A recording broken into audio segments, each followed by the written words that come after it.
Hello everyone, welcome to the stream and welcome in Hal. I see we have Hal here in the chat.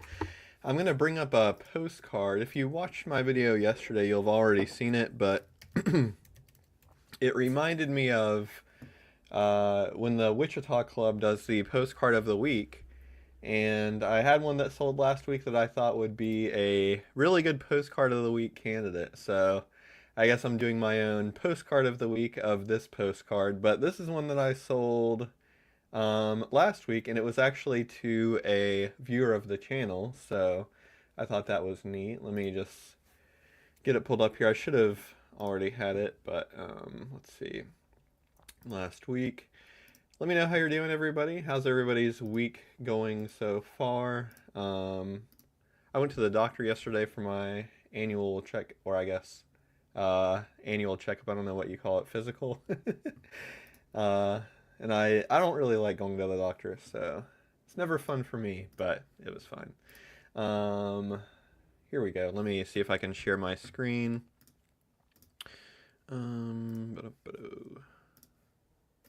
There we go. Yeah, this is what oh, let me make it bigger. This is I'll call this my postcard of the week.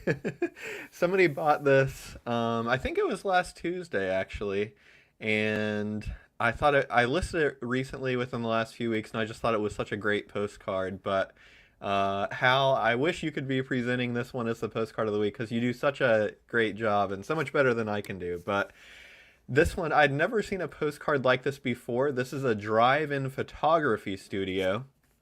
And they say on the back that I tried to click on the wrong screen. Rookie mistake. They say on the back that they are the first drive-in studio.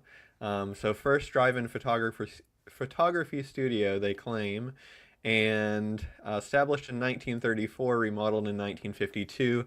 I looked up the Dexter Press number here on the back, and the postcard was printed in 1954, so this is an early chrome postcard by Dexter Press in New York, and it's a really, really cool image because I didn't even know that this may have ever been, or it may have been the only drive-in photography studio ever, but maybe there were a few others. This is just really cool how they have, and I think this is a wedding party. I thought at first it might be like students going to prom, but then I noticed one of the women was in white, and it just looked more like bridesmaids and groomsmen, and then maybe the flower girl. Uh, oh yeah, yeah, yeah. Thanks so much for your purchase. Yeah, I thought that one. I mean, you purchased a lot of neat ones. When I was putting yours together, I was like, wow, you have really good taste. Yeah, you bought some really cool ones. This one I thought was especially cool, but yeah, just the like old cars there, and then I guess they just so happened to take this photo for the postcard at the same time a wedding party was coming through, getting their picture taken sometime in 1954, and man, I wish there's got to be some way to figure out who is in this picture. I bet their relatives would love to have or love to see this postcard. And, because we know the year it was produced, 1954, and it's Huntingburg, Indiana. So there can't have been that many people that got married in around probably 1954 and got their pictures taken at the Chase Studio in Huntingburg, Indiana. So I'm sure there are still relatives out there of this wedding party, but just a really neat postcard. Thought I would share it at the beginning of the live stream today. And if I find other neat ones, well, I have neat ones that sell every week. I'll try to remember to do a postcard of the week every week if I have the time or remember. Getting caught up with the chat here. I almost said catched up with the chat. Hal would have had my head for that one. Philip says, hi, everyone. This show sucks. Thank you, Philip. Fishing Trip says, hey, Daniel. Oh, April Fools. Okay. Whew. It's a close one. Mike's postcards here. Brad says, hi, everybody. Laura Burke says, hi, everyone. Brad says, does the publish or postcard publish date usually coincide with the date the photo was taken? I would say it just depends. Not, I mean, a lot of postcards probably had pretty short lead times. It probably depends on the business, and some businesses probably would say, yeah, I have this picture I had taken, a couple of years ago, and use that one for the postcards. But if I had to guess, I would say most businesses had photos taken just for the postcard, either by the publisher. And I'm not sure if Dexter Press was the one taking. I believe, I think Dexter Press had photographers, but I'm not 100% sure. I do have an advertising card from Dexter Press that makes it seem like they have their own photographers, but I would have to dig that up to see. So I would say it can coincide with the date, but I don't know enough to say exactly like what percent of the time it's in the same year. This postcard, though, since it says on the back it was remodeled in 1952, it would have to be. It couldn't have been, or the photo couldn't have been any uh, earlier than 1952, obviously. And the production date from Dexter is 1954, so even without knowing the exact date the photo was taken, it would have to be 52, 53, or 54. But yeah, that's a good question. Let's see. Dandelion Pudding says, "Howdy from Saturday's Mail in Duluth, Minnesota. Welcome." Uh, I I think there is. Let me see. I know there is a really big antique mall that has a ton of postcards. It's either in Wisconsin or Minnesota. Let me see if I can look it up. Or I don't even know how I found out about it. I was talking with somebody and they were telling me about it. Oh yeah. They said yes there is. I don't Let me see if we're thinking of the same one. Let me see if I can find my list here. I don't have it anywhere on my website or anything. I just put it like on my uh postcard show calendar like internal thing. Um but I didn't put it on my website just because I don't have like a space for antique stores and stuff yet, but that would be a cool thing to make. Father Time in Duluth. I think mine might have been different. No, that might be it. I don't know. Uh, that could be it. Did I leave it off this list? I might have lost it. So, yeah, that's cool. I don't know for sure that's it because I can't find my thing, but Father Time in Duluth, even if that's not it, I'm sure that's a great place to get postcards. Still in Canal Park here in town. Cool. Yeah, I'm so jealous of areas that have stores like that have a ton of postcards. We have a few antique stores around town that have, like half a box here and a little basket there, but no stores have like a good amount of postcards in them, unfortunately. Alan said, here is my tip for the day. On WorthPoint, if you want to copy someone's title and it's all in capital letters, open the image and you can copy the title which appears in lowercase. Oh, cool. I didn't know that. Let me test that out. I'm just, I don't doubt you. I'm just curious to try it for myself because I know WorthPoint does put everything in all caps, which is kind of annoying. Let's see. I'll just search Athens, Georgia postcard. Oh, that one isn't in all caps. Oh yeah, it's okay. Yeah, it's like when you search for postcards of Athens, um, like the main screen that shows the preview images, they aren't in all caps, but when you click on it is. Let's see. Here's if you want to copy someone's title. Open up the image and you can copy the title. Okay.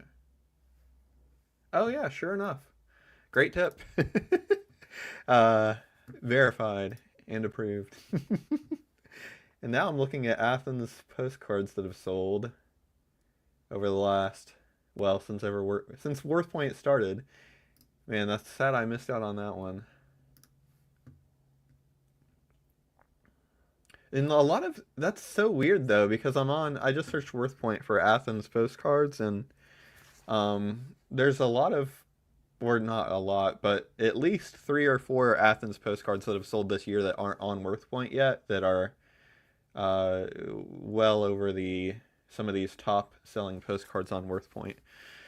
Um, it's a bummer. We do have a fair amount up our way. Yeah, there. I want to say it might have been Wisconsin. I swore I put this on my list, or I wrote it down somewhere. Oh, here we go. Oh, I found it. Okay, I'm just. I don't know. It was at the bottom of my list. I just overlooked it. I will add the link to the chat. I talked to the dealer. I think it's when, because I was very proactive about um, compiling postcard shows for my website. So I found a dealer in Wisconsin and I gave him a call and just asked if there were any shows in Wisconsin that he knew of. And I think there's one in Milwaukee that he told me about, but he also told me about this antique store. So they don't, I don't think yeah, they do say on their website, they mention postcards, but I don't know if it's widely known. But he told me that they have over 140,000 postcards. So if you are near, where is it? Grafton, Wisconsin, which let me see. That might not tell you much. Let me see if I can find it on a map. Um, let's see. It looks like it's near a large lake. Lake Michigan. Has anyone ever heard of that? No. It's near Milwaukee. It's just north of Milwaukee. So if you're in the Milwaukee area or near to the Milwaukee area where you could make a day trip, probably be worth going for the 140,000 plus postcards. Um, that's probably, I mean, that's like 140 boxes stuffed full, but assuming a lot of them are sleeved, probably 200 boxes of postcards. Plenty of postcards to occupy your time for quite a while if you make the trip. Okay, I'm already getting too many tabs open here. Just gonna close some of these. Uh, okay, let's see. Dandelion Pudding said, "I'll be starting my starting. Oh yeah, I'll be starting. Sorry, I just misread that. I'll be starting my Illinois postcards I sell, going through my collection by state. Any I should be looking for? I have a lot of Illinois. Yes, actually, I just sold the week before last. I sold a good number of Illinois. I was fortunate enough to buy a collection of mainly Illinois cards, and a lot of them did really well, much better than I was expecting. But great question. Illinois is a really good state. I like a lot of the postcards from Illinois, and a lot of them sell really well. But for towns that sell really well, Hillsborough and Danville, I've had very good luck with. A lot of the smaller towns in Illinois do well. None of them are coming to mind like specifically, but just a lot of smaller towns that you haven't heard of in Illinois do well. C.R. Childs is a famous or notable photographer from Illinois, and a lot of his photos sell for really good money. If you search, I've noticed when comping other postcards, if you search sold postcards for, a small town in Illinois or whatever you're trying to research, oftentimes the highest sold one, much higher than any of the others, will be a C.R. Childs photo postcard. So always watch out for him.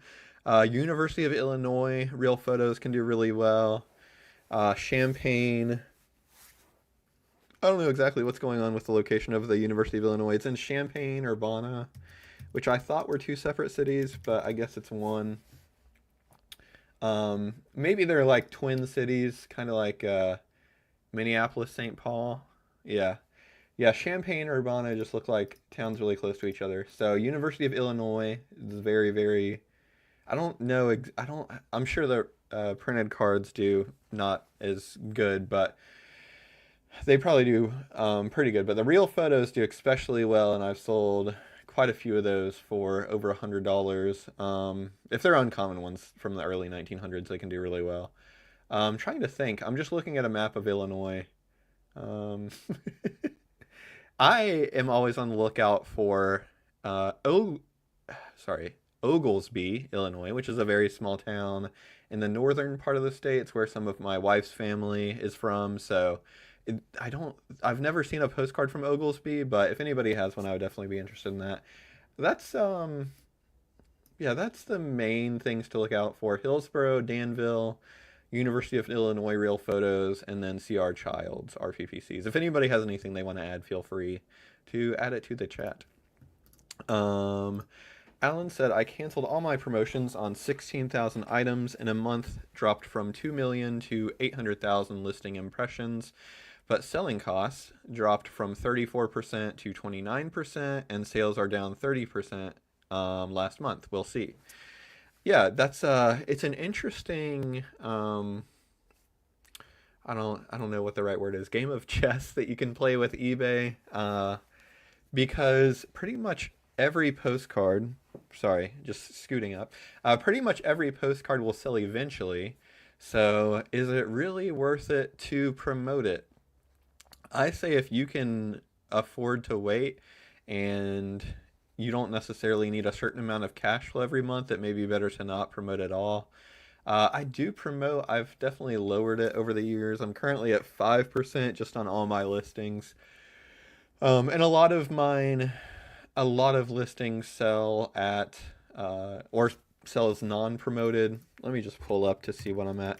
I'm usually at around 50% sell as promoted listings and 50% non-promoted. But I'll just check to see what the current numbers are at. Promoted sales. Yeah, I think when eBay started, so what eBay does now, if a buyer has looked at any of your promoted listings in the last, I don't know, I think they do month, but I'm not 100% certain on the time frame. But if they've looked at any of your promoted listings and they purchase another item of yours that is promoted, but the buyer did not click on it from a promoted listing, eBay still charges you the promoted listings fee. And ever since they implemented that, my sales have unfortunately kind of flip-flopped. So now I just looked at the last month, and my promoted sales are 62.8% of my total sales, and my organic non-promoted sales are 37.2%. It's usually much closer to 50-50, and let me see if I can look at the month before. Let me see, custom. I just want to see what it was in February because I believe it was a lot different just that previous month. February, I was at, yeah, February it was much closer. I was at 56% promoted and then 44% organic. But in the past, I used to be close to 60% organic and 40% promoted. eBay has just, wriggled their way in there and made sure that more and more of your sales come from promoted listings, even when buyers find your sales or your listings naturally. Brad said, a newbie question for you, Daniel. Is there a trick to putting a postcard in a sleeve that minimizes the risk of damaging the corners? Good question. Yeah, I always try to. I'm just looking around for where I put my postcard sleeves. I had some loose sleeves. Where the hell did they go? Oh, here they are. Okay. Okay. I'll show you a demonstration in real time. Yeah, I try to be very, very careful putting cards in sleeves to not bend the corners or anything, especially when they're in rough condition. Actually, I'm going to try to do this demonstration in real time, but I don't know how well it will work. So what I do, I basically put in the bottom left corner first, and I put it in kind of the middle of the sleeve. So if you can see, it's in like the middle of the sleeve. Instead of just trying to go, I just put the one corner in the middle. If you can see, oh my god, this is not. And then I just kind of slide it to the bottom, so it's part way in, and then I just slide in the top very carefully. So now I have the two corners in, and then I just push it all the way in, and there it's in the sleeve. But yeah, I always try to be very careful putting the two corners in. And of course, if there's any damage on one of the corners, I am even more careful. But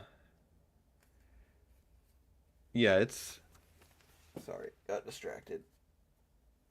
Okay. Yeah, it's yeah, they can be, especially with fragile postcards that already have damage. You don't want to further damage anything, especially the corners, because the corners are the most sensitive part, it seems like, and the most prone to damage. So I'm very careful getting those first two corners in, and then when it's like an inch in, it's just unless there's sometimes if there's paper like loss on the back, and if they especially if they ripped a stamp off, there could be loose paper on the back, so be extra careful if you have any loose paper on the back, because if you put it in there too quickly, then it could tear any loose paper off the back. But usually is when I once I get the two corners in, it's fine, but I am very careful sleeving mine. And uh yeah, I don't want any damage or any further damage other than any damage that may already exist on the card. Dandelion Pudding said, fantastic, great information, wrote it down. Yes, I saw your video on the university too. Oh, cool. Yeah. Yeah, I think it was, yeah, a couple weeks ago when I sold all those cards. Thank you.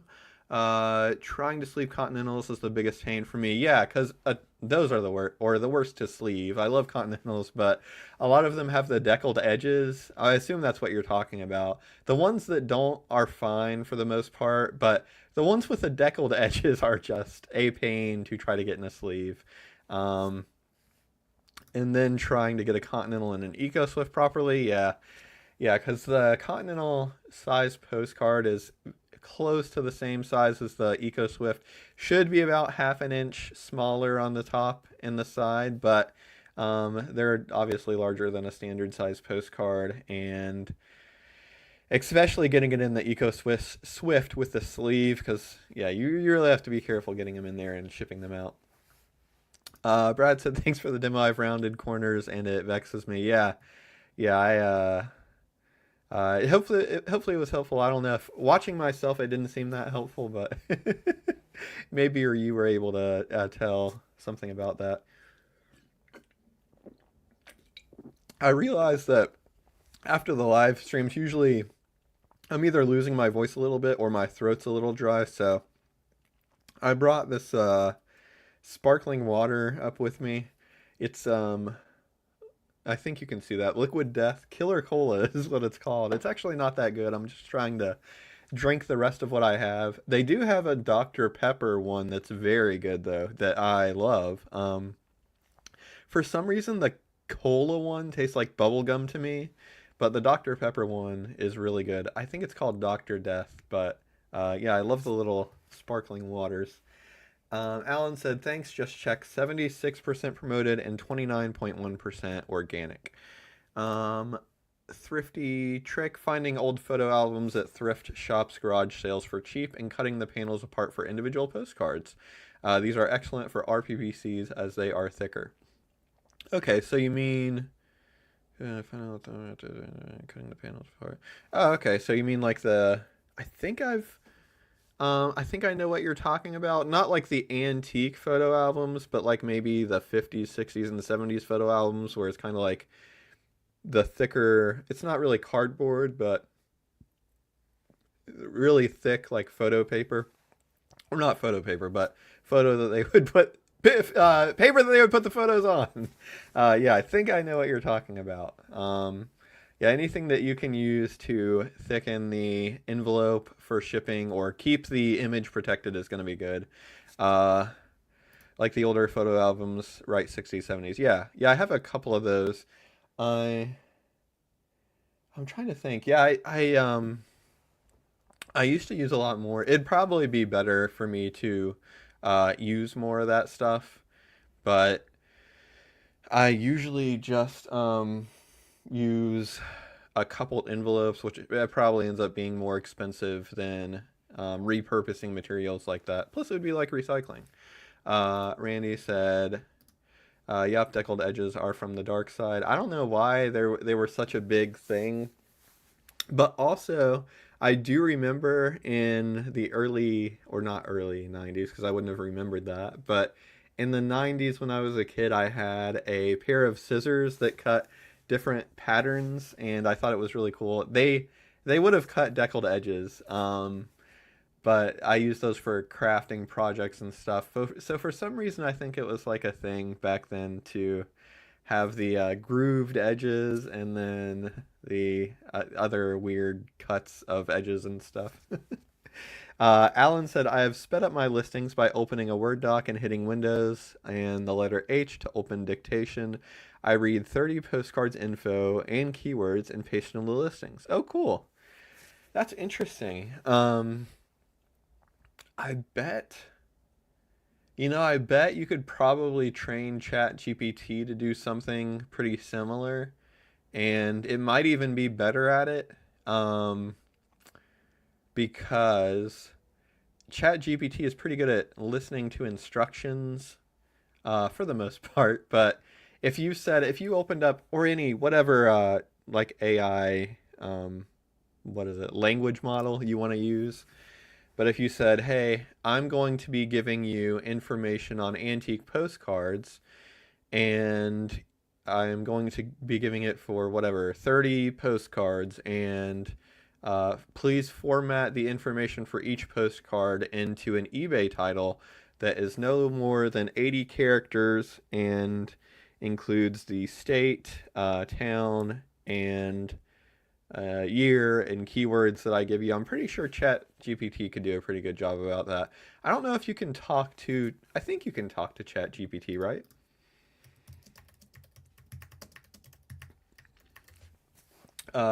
Okay. Yeah, you can dictate to ChatGPT. So yeah, if you just, I don't know if it would be, I mean, Windows or Word probably does pretty good too. Word actually had something in it that I noticed the other day. I forget what they called it, but it was in Word and PowerPoint, and it was like their version of AI. Let's see.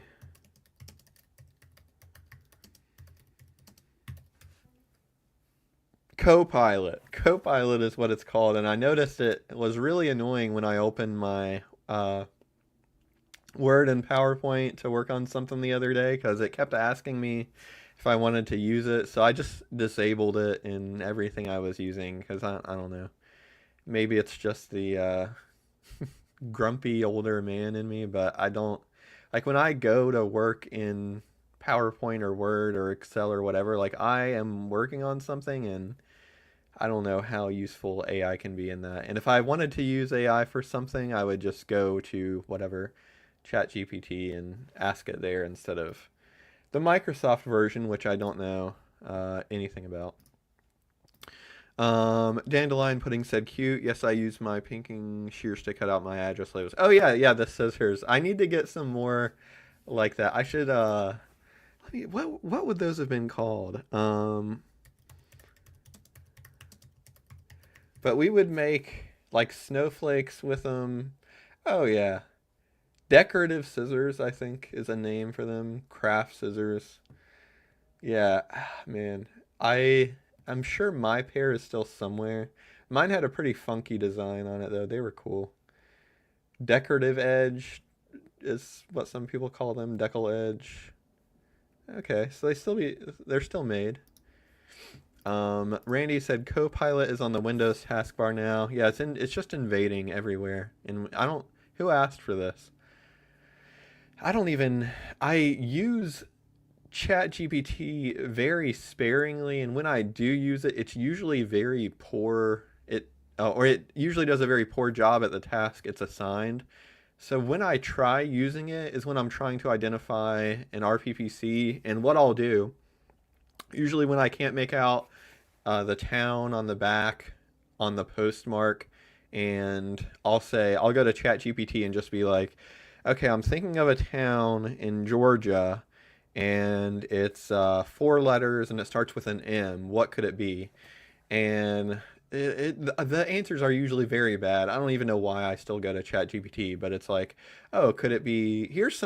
Or it'll be, hey, here's a list of towns that meet your criteria, and it's like Oglethorpe, Savannah, Atlanta, and I'll usually write back and say, well, none of those actually meet my criteria. They're all too many letters, and they don't start with M.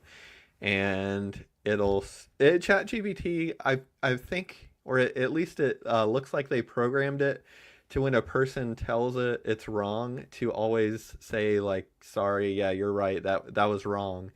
And it doesn't really know any better, but it's admitting they're wrong to, or it's wrong to try to make the person feel better.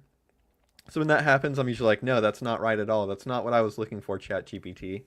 And it usually says, sorry, yeah, you're right, and then gives me another list of towns, which none of which meet my specifications that I gave it. So that's what I try to use ChatGPT. I never use it for any creative thing because I don't really like the idea of doing that. I don't know. I think there's something to be said for human created content and creative stuff. So like, I don't know, whenever I'm writing articles or whatever, or trying to come up with ideas for something, I don't like the idea of using ChatGPT for that. Brad said, last question for today, I promise. Do you use the duplex scanner for all cards, including RPPCs? Are there any such as embossed that you prefer to take photos of? No, yeah, I use it for all cards. If your RPPCs are looking different in your scanner, then you may need to adjust your settings because I think both the Epson and the Fujitsu scanners have trouble with black and white images right out of the box unless you change the settings. So, yeah, if your RPPCs look a little bit off, I can send you Mark's guide to setting up your scanner, and he has the setting in there to um, change the color settings to make the black and whites look good. But no, I put everything through the scanner. But yeah, I just saw Randy say do not scan glitter cards. Um, you should definitely. I'm trying to get it out here. Uh, have props today. You should definitely not scan glitter cards without protection, but get one of these. You'll probably find them with collections and lots you buy every now and then, but these are, sorry, I'm doing a terrible job showing this. This is like a fold open thing, and you just put the postcard in here, and you fold it, and then it just goes through the scanner like that.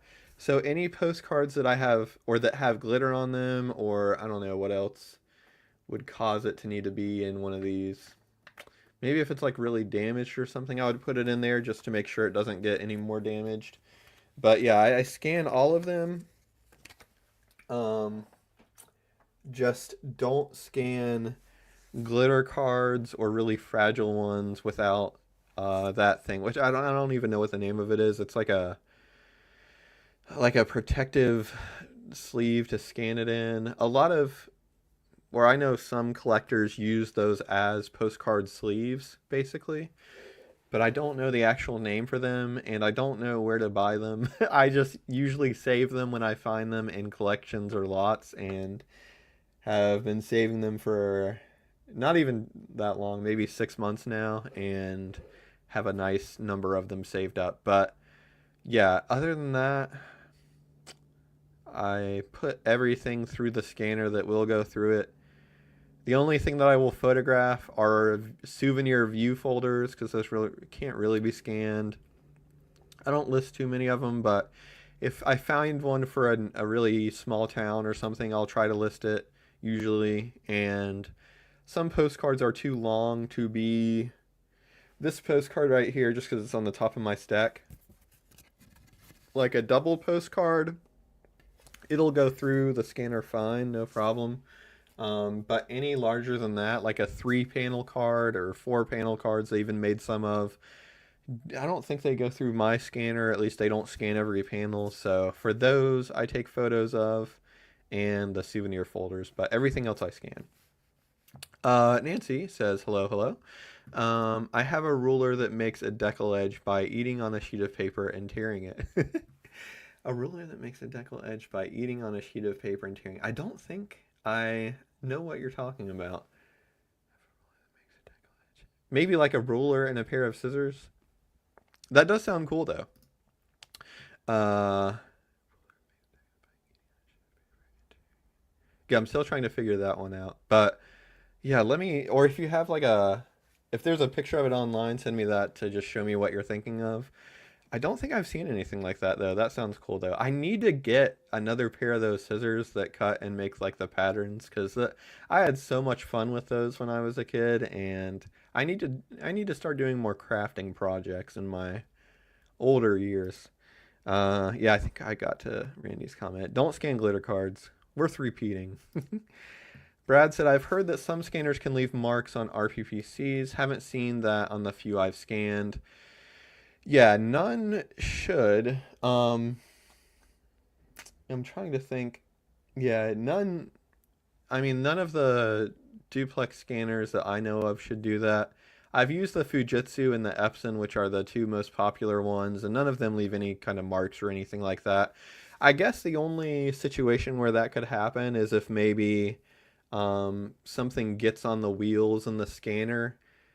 Like if I don't I don't know a good example, but if you had like a really damaged card, or maybe I don't even really know a good example, but if some junk got on the wheels from another postcard or something else you scanned, it's possible that that could then transfer from the wheels to the next card you scan, so that could potentially get something on it. But um, yeah, I don't think I've scanned I've never photographed an RPPC except when I didn't have a scanner, and I've never had um, I've never had a postcard get damaged by my scanner before.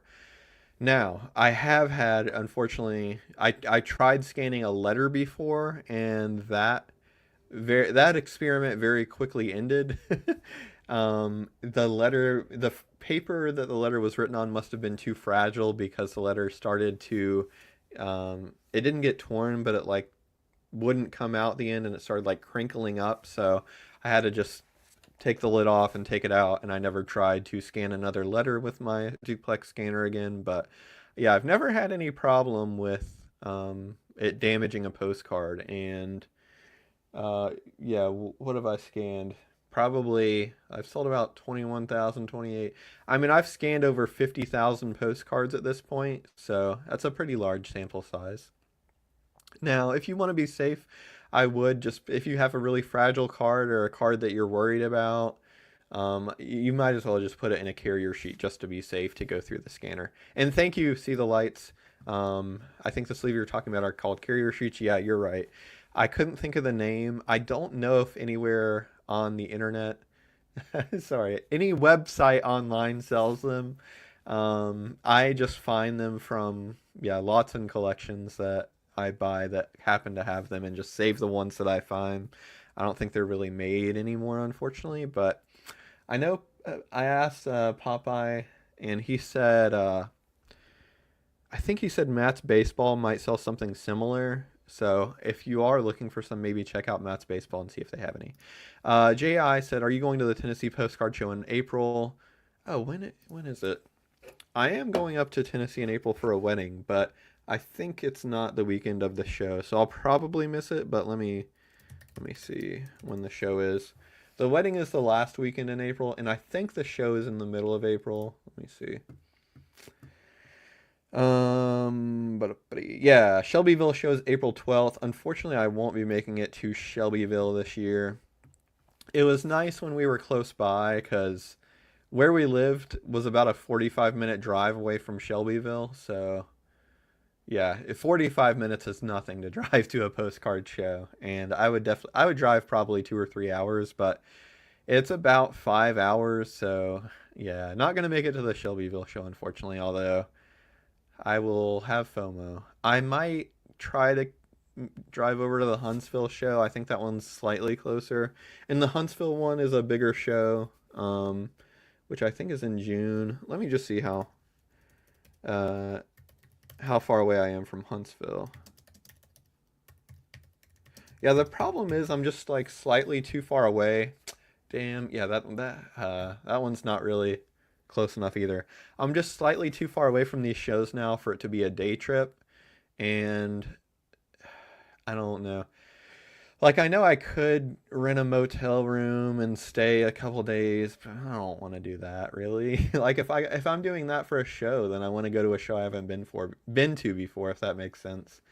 But yeah, Huntsville is a little over 5 hours away from me, so probably won't make it to Huntsville either. But we're definitely set on going to the Wichita show this year.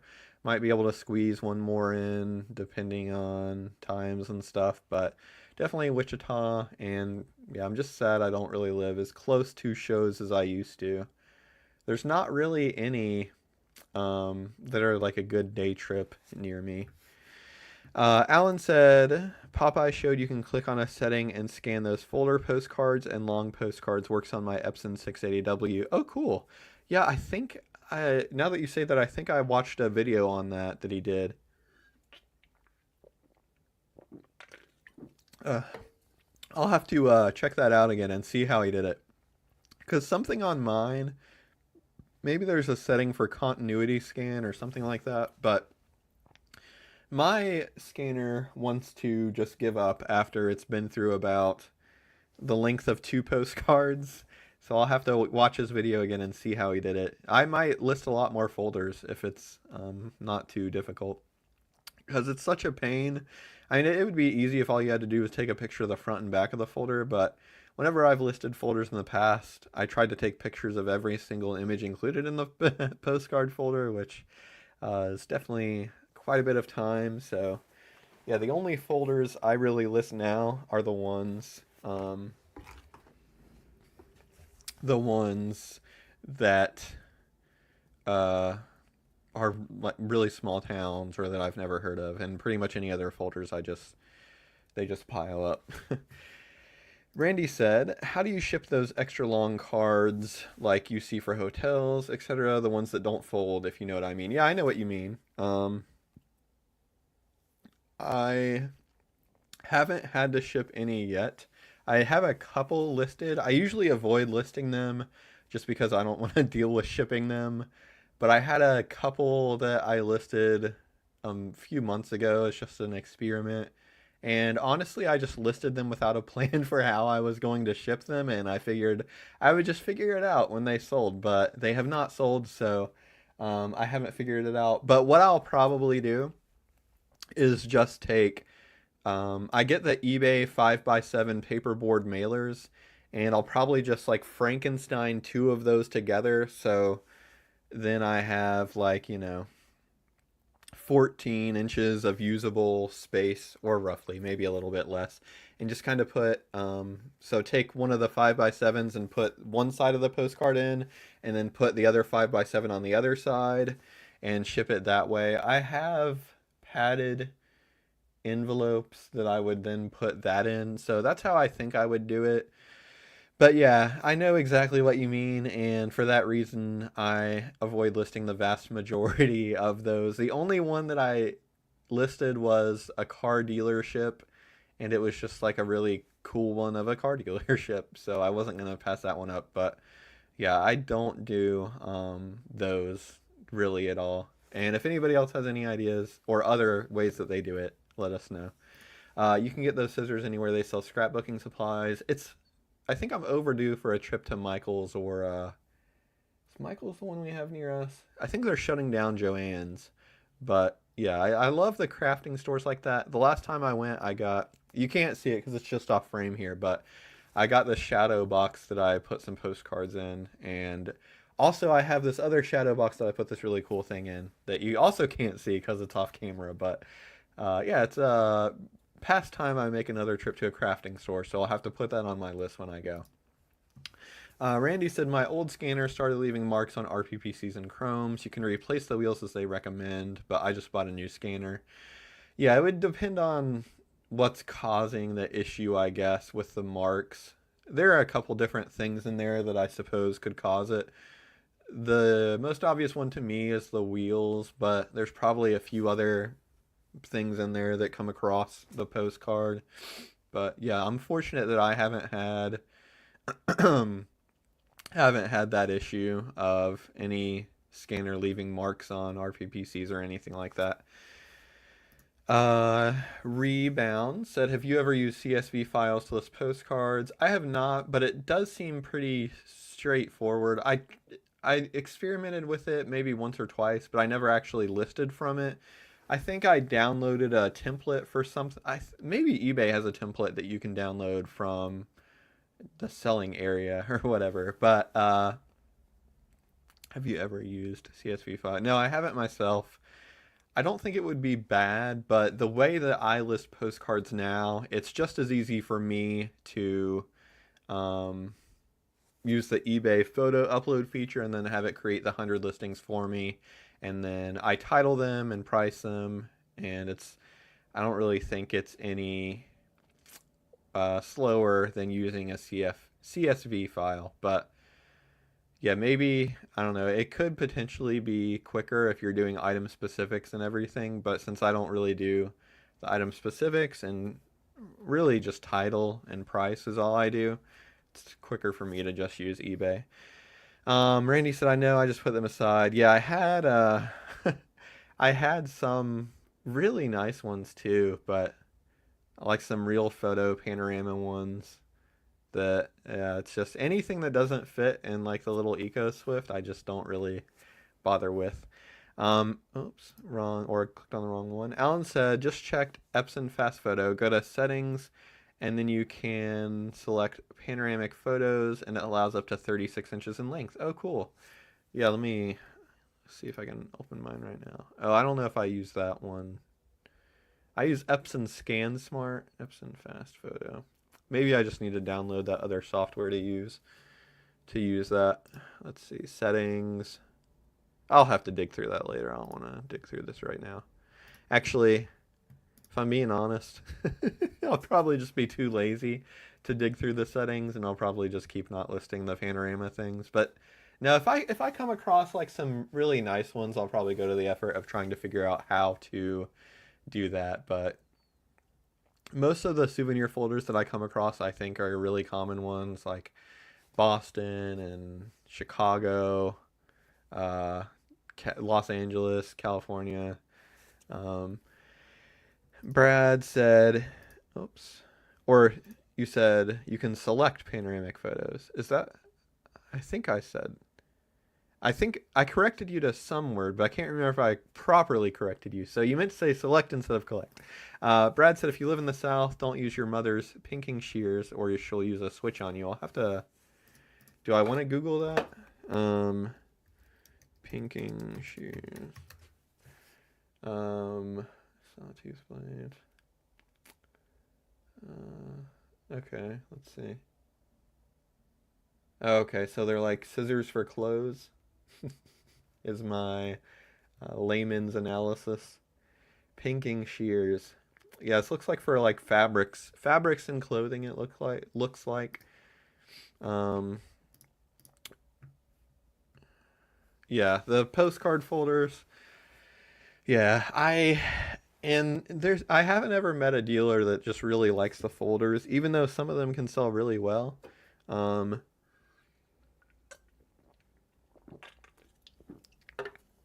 I don't know, and this is an exception with. I can't really think of any other type of postcard that pretty much all dealers can agree that they hate. Because with everything else, there's someone out there that really likes it. But folders are just like the forgotten stepchild, and nobody really likes folders. In person dealers at shows, uh, yeah, anybody that sells online, of course, hates souvenir folders. But some collectors do really like souvenir folders. I don't know if they sell mostly to I don't know if they sell mostly to what am I trying to say? Postcard collectors or just collectors of a general town or area. Because I imagine that I don't know a lot of postcard collectors that collect the souvenir folders. So if I had to guess, the biggest buyer of those souvenir folders are just people that generally collect things from the town or wherever the souvenir folder is from. So, but I do see, some folders can sell for decent money, like 20, 30, $40. But I've sold a few for, I think I sold one folder for around $40, and then I've sold other folders in the $10 to $20 range, but yeah, rarely ever do I sell folders. I have one up there now. Actually, I'm probably pointing in the wrong direction. Somewhere up there, I have a souvenir folder of a small town in Georgia that I need to get around to listing, but I do have a pile of stuff up there that is like too cool not to list, but also too much of a hassle to list immediately. So I guess that can be my considered my death pile for postcards. But I have some other knickknacks and stuff like that that I just thought, even though I don't normally list a lot of stuff like that, just stuff that I thought is too cool to just put in a box somewhere. Another thing I have up there is a early ticket to get into a brewery, and then when I found that, I was like, yeah, this is so cool. I have to keep this. I think it might be from pre-prohibition. I'm not an expert, and I haven't done any research on it, but that was just one of those things that when I found it, I was like, yeah, I can't just toss this in a box and forget about it because it's just super cool. Um, Brad said Southern mothers are often very protective of their pinking shears. I'd never heard of pinking shears before, but we're not true Southerners. Both of my parents are from the Midwest, so while I was born in the South, I do not know a lot of the Southern nomenclature. Is that the right word? No, I didn't know what grits were until I was like a teenager. We didn't really eat Southern food as a family since they were migrants. We didn't really eat Midwestern. I don't know. I guess we did eat some Midwestern food, but it's like I would call it Wisconsin cuisine, like meat and cheese. Uh, and my grandma's Hungarian, or yeah, mostly Hungarian. So we would have a lot of interesting foods, but not many Southern foods. Let's see. Kat said yes and no value in most of folders. When I see a lot that includes folders, I kind of don't want to bid on it anymore. Yeah. Yeah, you gotta kind of just subtract the folders from what you're getting, and yeah, if you're bidding on a box and it's like at 25% folders, then just basically consider you're getting a box that's three-quarters full of postcards, maybe even a little bit less if you don't want to deal with the souvenir folders. I don't have a ton right now, but yeah, they're like a plague. They just once you think you've gotten rid of them and you don't have any, then they just pop up and you just find more and more of them. I think they would do pretty well. Maybe I should get a booth at an antique store around here because I feel like souvenir folders are something that would be well suited to an in-person shopping experience where the person can just sit down and look at the folder as much as they want, and they don't need to look at pictures of it online, and they can just buy it right there in the store. I don't need to ship it. So if I ever do get a booth at an antique mall or an antique store, I will probably just send all my folders there and, some other cards that I don't want to sell myself. Barbara said hello, guys and gals. Hello, Barbara. Cat D said, I just shifted a box of the folders today to another spot so they're out of the way. Yeah, shift them to a box in the trash if you can, or a box in the dumpster. No, I don't, I am guilty of recycling some postcards when I just had way too many and we were living in our apartment, and there was definitely some folders in there too. I was just so overwhelmed. I was like, there's too many. I don't know what to do with them. And I'm never going to want to list these. So I'm just recycling all of these postcards.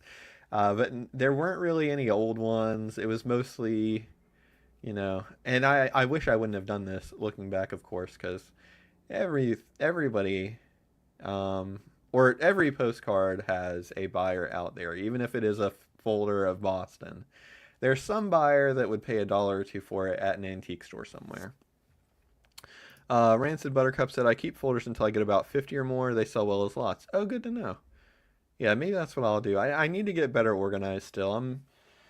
Pretty poorly organized at the moment. I mean, I have on the shelves that are visible, I'm very well organized, and most of them postcards I have behind me or organized by state or topic or are listed on eBay, but on the ones not behind me, they are not really organized at all. So I need to do that, and then it would probably be much easier for me to sell cards in lots on eBay, which would probably be a good thing to do. If I was better organized, I don't know. I think I could do that, right? Sell like 50 postcards of Georgia for $15. I don't know what. I imagine you could sell it for around that, right? Like 50 postcards of a certain state or topic for $15 to $20, and then you just do, you know, your states and topics. Uh, I think there are buyers for that out there. I know there are buyers for random postcard lots, of course, like 50 random lots or lots of 50 random cards. And I think those sell for around, I don't know, like $10 per 50 cards, something like that, I feel like. Let me know if I'm wrong. So I think you could ask for a little bit more if it was a categorized lot of a certain topic or state. But yeah, I just need to get better organized. I do sell boxes, um, like unorganized boxes, but I know I could do much better with those if I had organized them or take the time to organize them. That's what I plan to do, Ransom, but still never got to it. Yeah, selling them as lots. Yeah, it's just not, I don't know. It's like something I need to do, but as long as I have individual cards to list every day, it's hard to make the time to do it because the individual cards that I have to list just do better. So if I'm like really down bad for things to list, I would do it. But other than that, there's just too many good cards I have to list. Ugh, yeah, that nasty bubblegum water is gone. Maybe gear the souvenir folders to junk journal folks. Oh yeah, that'd probably be good. Like, they could uh, cut them out and make something new. Yeah, I don't. If anybody knows somebody who is a diehard collector of souvenir folders, let me know because I'd be interested in knowing what that type of person looks like. Because I know what a postcard collector looks like for pretty much anything, but I don't really know, what a souvenir folder collector looks like. Like, where do they store them? Do they just put them in a box? Do they use larger sleeves for them? Do they have albums of their souvenir folders? How often do they look at them and enjoy them? Do they just hold it up and let all the views fall down? Or do they flip through the souvenir folder one view at a time? How does it work? I would be curious to know. I don't, I've never seen a souvenir folder of Athens that I don't think I've ever seen one, period. But if there was an old one, I'd probably buy it. But I don't really know how I'd store it. I guess I would try to store it with my postcards and maybe get a top loader that would fit the folder or something like that. But I don't know. Ashley said there is someone who sells collections of California postcards for, in my opinion, quite high prices. He always tries to lowball me on cards, though. Interesting. I don't think I've come across that seller. Always tries to. Oh, collections. Oh yeah. Actually, maybe I have because I've come across a buyer of California cards. I think I know who you're talking about now. I don't know their username or anything, but I have come across them once before, I think. Just because they made me a pretty low offer on a California postcard I had listed. And then when I went to see their store, they had like a really nice collection of California postcards, but for a very high price, like thousands of dollars. If that sounds like who you're talking about, I think it's the same person. But uh, Steve said I've encountered him too, very low offers. Yeah, I don't know why people do that. And there's at least several people like this on eBay. It's a very large platform, but there was somebody else I came across recently that did this. And oh, it was a Wisconsin real photo postcard. I think I mentioned it in a What Sold video, even though well, maybe I didn't mention it because it didn't sell or it hasn't sold yet. But it was a seller from Wisconsin. They didn't Postcards, I don't think were the main thing that they were selling, but they made me an offer on I think it was either Wisconsin or Michigan, maybe Michigan, but it was a real photo of a river, and I priced it at I think 14.95, and it wasn't the most exciting scene, but it was the only image I could find of that river, and it was an RPPC from the early 1900s, and based on other real photos from the town, I thought 14.95 was a fair price for that. And they sent me an offer of like $1 or $2, and then I went to their store, and I don't usually do this, but I don't usually get offers that low either. So I went to their store, and we're selling individual like reproduction continental postcards for like $120. And I just wanted to send them an offer on one of those postcards I had up for $120 and send them an offer for like 50 cents. But I didn't. So I guess I took the high road on that one. But I don't, there has to be some sort of mental disconnect for sellers on eBay to do that. I've never understood why they do that. Because if it's a buyer, and I give collectors some grace. Like if you're just a cheap ass and you never want to pay more than this amount for a postcard, and I don't mean normal collectors who are like, no, I like to, I like to spend less than $20 per card. I mean collectors who are like, yeah, I don't ever want to spend more than $2 for a postcard. Like if you're a cheap collector like that, that's totally fine, and you can shop on eBay. And there's a lot of sellers that do the 99-cent auctions and even less than that. So that's totally fine to me. I just will decline your offers on a much higher postcard. But for sellers who do that, I really don't understand, because you are saying, based on what is listed for sale in your store, that these postcards are worth this amount. But when you make me an offer for much, much lower, you're saying your postcards are worth this amount. And our postcards are very, very similar. And I don't understand why you think your postcards are worth so much more than my postcards. So, yeah, I don't get sellers that do that. Collectors that do that don't really bother me, because there's a lot of older, crotchety collectors who will never spend over a certain amount on a postcard. And yeah, I just don't really mind those as much. But the sellers, I don't know what they're doing. Rancid Buttercup said, I do the arts and crafts route with floral postcards. I get about 50 cents a card. Wow. Using a second category really helps move them fast. So are you saying that you list them in lots? Because that's pretty good. And if so, tell us about how many cards you sell in a lot. Because I'd be curious. I have floral postcards out the wazoo, and nobody really wants them. So I would do that once I have the time. 50 cents a card, I would guess, but based on not knowing how many you're selling at all. Are you selling quantities of like, 10 to 50 at 50 cents a card, or are you selling larger quantities? So if you're selling larger quantities than that, then that's even better. But 10 to 50 at 50 cents a card is not bad either.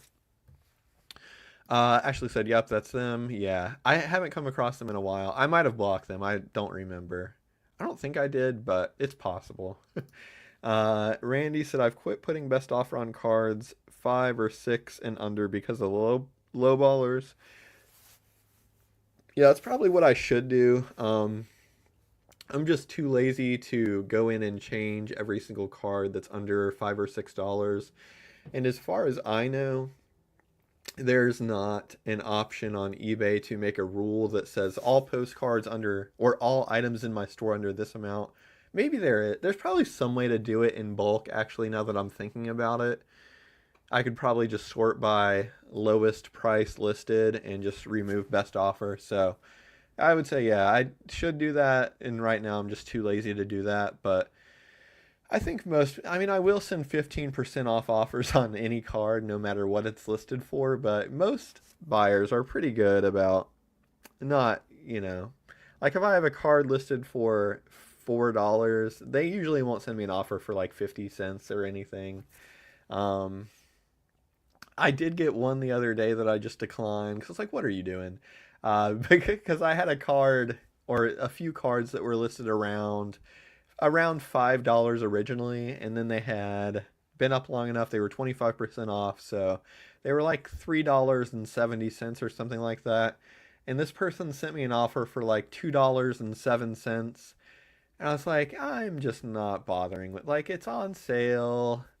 I know it says best offer, and that's my fault, but I'm just not entertaining this right now. I don't want to negotiate over 50 cents. So it's, or a dollar or whatever. So those cards, I was just like, I'm just gonna decline this, and if they want to buy it at full price, that's fine. But like, it's $3, and I know when I priced it pretty well. So I mean, how much cheaper do you want it? It's right now it's the price of what costs $3. You can't really get anything for $3 anymore.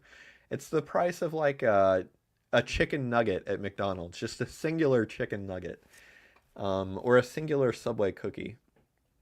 Seller ID might be California Paper Trails. Yeah, that sounds familiar. Um, Percentage wise, roughly what percentage offer do you just decline with no counter offer? I've been more stingy recently. I would say, roughly speaking, recently, and this has changed within the last few months, but anything really 30% or more off, I just decline, because to me, I just think we're too far apart for me to for you to consider my counteroffer reasonable. So I just want to save us both the time of going back and forth and just decline. And if they're actually seriously interested in a card, they will come back with a higher offer anyway. So 30% or more, I just decline. If they're less than that, I will usually counteroffer with about 10 to 15% off, depending on how long the card has been up. So if it's a card that I just listed, I will probably counter with 10% off. And that's even kind of begrudgingly on some cards. And on some cards, I have taken off best offer if I think it's a really fair price. But if I do have best offer on, I'll usually give them at least 10% off. Hope that answers your question. Kat said it's always tempting. I wanted to do that to someone on Poshmark who sent me a super low offer. Oh yeah, about me taking the high road. Sorry, I'm a little bit behind in the chat. Yeah, I didn't, but it was just such a slap in the face because it's like, come on, this is the card that I am selling is an antique real photo postcard. I know it's of a river. It's not the most exciting view, but because of that, I priced it accordingly at $14.95, and I did my research, and I believe it's a fair price. And yeah, and the one they're trying to sell for $120 is like a reproduction Continental postcard from the 90s. And I know they knew it was from the 90s because they said like Continental in the title and stuff. But yeah, I don't know. People who pay full price are saints. Yeah, they are. I really appreciate buyers that pay full price. And I make it a point to do that as because I buy a lot of postcards too. And if a postcard is listed for full or at best offer and I think the price is fair, I will buy it at full price because I don't think, I don't know. I know I probably could get, an extra dollar or two off or whatever, but if you have a card I want and I think it's a fair price, I will pay your price, even if you have best offer on. And I wish a lot of buyers do think that, which is great. I wish they all thought like that, which is impossible and never going to happen. But I'm definitely glad that a lot of buyers do think like that. And I'm shocked at the amount of my items that sell for full price. I used to not have best offer turned on for any of my listings until a couple years ago. I did an eBay reseller survey for postcard sellers, and the vast majority of sellers told me that they had best offer turned on for their listings. So I was like, oh, maybe I should reconsider this. So I did. And yeah, it's been great for sales having best offer turned on. And I am really amazed, honestly, that so many buyers pay full price for listings because before that, I get it now that I'm buying a lot more individual cards on eBay. Like, if it's a fair price, I just buy it at that price. But before, when I was mainly buying like stuff for me on eBay, like, I mean, not that I don't buy postcards for myself, but I mean, I would buy like electronics, like maybe an iPad or a video game or something like that. If something I was buying for myself on eBay had best offer turned on, I would have thought I was a sucker if I'm going to pay full price. Like, if you have best offer, I thought who would ever pay full price? Like, you're saying you're going to take less, is what I thought. And that was really before I was selling it all on eBay. And I just knew that as a buyer, if you added something to your watch list, they would usually send you an offer. And if they had best offer listed, that was, and this is just my perception as a buyer at the time, was that you're slapping will accept a lower price on it. But yeah, I've definitely come around, and I think best offer is great, and I'm glad that eBay offers it, and I'm even more glad that a lot of buyers are willing to pay full price if they think you have a fair price on a card. Rancid Buttercup said you can also put a minimum acceptable offer. Yeah, I, I don't do that for a couple different reasons. One is probably laziness. Two is some postcards I list at really high prices, and I think it could sell for close to that. But if one of the cards hasn't sold in, I don't know, 10 years, then I could be way off.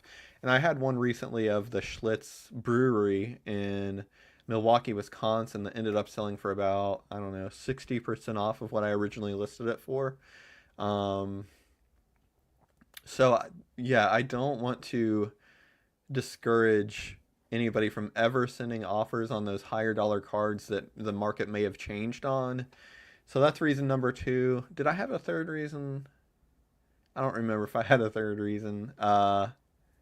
I thought I did. I don't know. Maybe it'll come to me later. But oh, the third reason, yeah, the third reason is that I kind of like seeing what buyers would have offered me, and if you set a minimum amount, you'll never see it. It'll just go off into cyberspace, and eBay will say try again or whatever they say. And I kind of like getting those really low offers because if someone persistently sends me extremely low offers, then I just block them. And if I had counter offers or a minimum acceptable offer, then I would never see them and never be the wiser. So those are my three reasons. But yeah, the number one reason is laziness. So it's probably a good thing to turn it on. Dandelion said, I agree, Randy. I don't even offer offers. Yeah. Yeah, and you can do that without even and I don't think it hurts you a ton. Mainly on higher dollar cards is where buyer. Sorry, I realized I didn't click your comment. Mainly on higher dollar cards, I think is where it could hurt you. But on cards that aren't super expensive, I don't even think it really hurts to not have the option on. And a lot of buyers, if they aren't willing to pay full price and you don't have offers turned on, they know that they can just add it to their watch list and they might receive an offer from the seller that way, or they sometimes try to send you a message and get a deal that way. So I don't think it's a big deal if you have it turned off for not high dollar cards. Paul said, I've gotten the comment, I wouldn't pay this much for a postcard, either a lowballer or someone new who may not understand the collectible value of some cards. Yeah, I've received that comment a few times, and yeah, I respect their opinion, but I mean, at the end of the day, I consider myself probably more of an expert than them. So yeah, you can set your limits for yourself if you're a buyer. And you don't have to ever pay that much for a postcard, but somebody probably will eventually, or close to it. But yeah, I've had a lot of cards sell that I initially get really low offers on, and buyers are only willing to pay a fraction of the listing price that eventually go on to sell for full price or very close to full price. Rancid said I usually do 200 to 275, or maybe you meant $2 to 275, unless you're listing a lot of really pricey postcards. Dandelion said, yeah, what's up with crabby postcard collectors? Isn't that funny? I think a lot of them are just, yeah, older in age, and their spirits have been broken over the years now. That a lot of them do unfortunately fit a crotchety older man stereotype. A lot of them are not like that at all. A lot of them are, wonderful, optimistic, jolly people, but there definitely are a loud minority of postcard buyers that are kind of crotchety older men. I got a message from somebody yesterday, actually. I'll pull it up, not on the screen, just on my phone and read it, but it was funny. And I think they messaged me angry and wanting to cancel an order, and after I had messaged them a few times, they bought another postcard. So I think I turned the lemons to lemonade, but let's see. They sent me an offer on a postcard, and uh, they didn't realize that eBay would automatically charge them, so I accepted their offer. And then after I accepted their offer, they sent me a message that said, I made, or these messages are in all caps, by the way. I made and offer to include the uh, S/H and did not even put a source of payment. Think this is odd. And I just explained, it's like, yeah, eBay automatically charges you once an offer is made now, but I'd be happy to cancel your order and refund you if you'd like. And yeah, they just messaged me and were like, well, actually, do you have any other postcards from here? It's like, well, I do. And then they bought another one. So yeah, they initially were kind of upset. But yeah, they turned out to be a jolly buyer. And they even said in a later message, thanks for putting up with me. So they're not always like that. But that was a really nice one that I got yesterday that I initially thought was going to be like a little pain, but turned into a really nice buyer. My paper route said you can choose by dollar amount, then batch edit the offers field. Okay, so yeah, I'm just citing laziness as my primary reason then for not doing it. You can do it in bulk, yeah. But I'm curious about the chat, folks. You do auctions on eBay? Good question. Yeah, I don't think I've done an auction. I know I haven't done one this year. I did a few last year, and they mostly didn't go well, but they can do well for certain cards. I know Kevin, the postcard guy, had a real photo of someone driving a car that was crafted to be like a beer bottle. It looked like they were driving a beer bottle, basically, and he had never seen another one like that. And he sent it to me, and I'd never seen anything like it either. So he put that one up for auction, which I think was a really good decision. And he had a ton of watchers on it. I think like 30 watchers, and it ended up selling for, I want to say, between $300 and $400. And he started it at 50, I think. So for some cards, it can be really good if you can really find nothing about the card. But I avoid doing auctions at pretty much all costs now. Kat said, yep, it amazes me, the bargaining over like 50 cents. Yeah, it's just, I don't want to stoop to that level where I'm like, pay 50 cents more. So I think I heard this from another seller. They said they would counter offer one time, and then after that, they were done. Because if you counter offer one time, that's kind of fine. Because the buyer's like, I'll pay this much. And then you're saying, no, I will just accept this if you want to pay this. And then if they come back again and are like, well, I'll pay this much, and then you can't really counter that again, because then it's just like you're just arguing over a few dollars or a few pennies, or you're too far apart for it to even matter. So I really just counter offer once unless it's like a really unusual situation. I will, and I have had situations before where I just counter offer once and the buyer counter offers again and I just decline, and then they send me a new offer at my original counter offer price. That's happened more than once. So a lot of buyers think they can just, push you a little bit further and get it a little bit cheaper. And if they're actually interested in the card, they'll pay the price that you have, if especially if you're like the only one out there or the lowest price.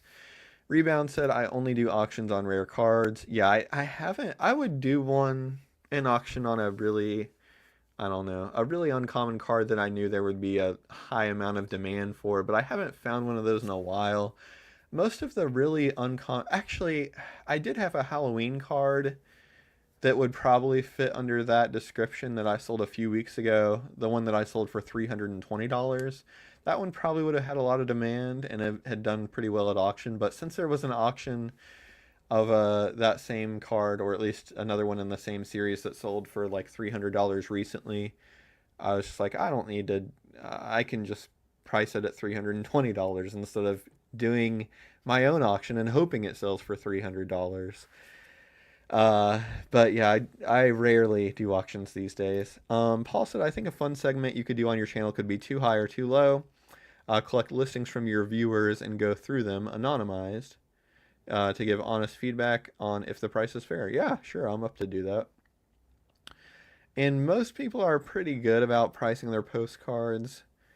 There's everybody makes mistakes every now and then. I have postcards that I look back in my store, or like if I happen to see a postcard of mine in search results when I'm listing something, and I'll think, why did I price this so high? This is not a good price. So we all make mistakes, and it's not really a big deal. I don't know many sellers that consistently price too high or too low unless it's like their business strategy is just to price really high and just get a certain percentage of people who buy, even if it's a really low percentage, or people that price or sellers that price really low and their business strategy is just to have a really high sell-through rate. But yeah, there's always exceptions, but I'm happy to do that and look at cards. And almost every day I see cards that I'm like, oh, that's a little high. Um, a lot of them are from the same sellers, none of which I'm sure watch this channel, but some cards are hard to gauge, so it could be helpful. Yeah, I'm happy to do that. Let me write that down. And I could even do that. Yeah, if people want to send me ones to look at, I can do that. Too high or too low idea.